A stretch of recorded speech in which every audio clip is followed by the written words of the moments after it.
একটা গ্রামের পুরনো বাড়ির সামনে রনি এবং মনি দাঁড়িয়ে আছে।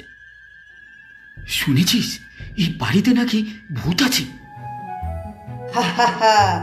ভূত ওসব তো পুরনো গল্প, চলো ভিতরে যাই।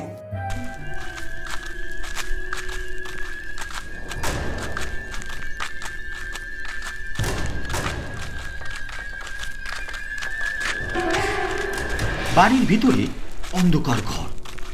দুই বন্ধু অন্ধকার ঘরে ঢুকে হঠাৎ একদল হাসি শোনা যায়। কিভাবে এসেছো ছোট ভাইয়েরা?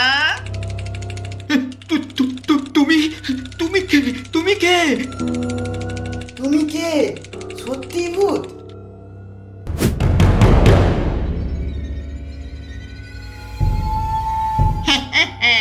আমি ভূত, কিন্তু ভয় পাওয়ার কিছু নেই।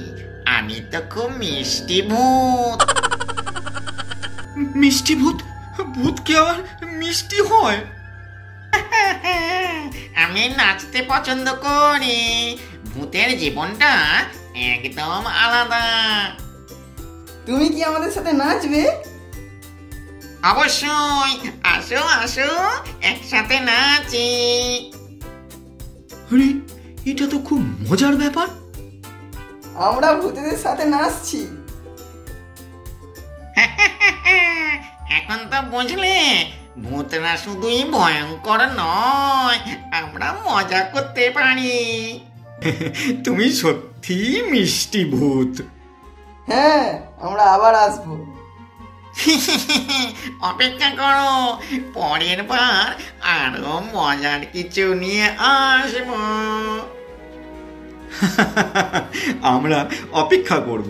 বিদায় মিষ্টি ভূত।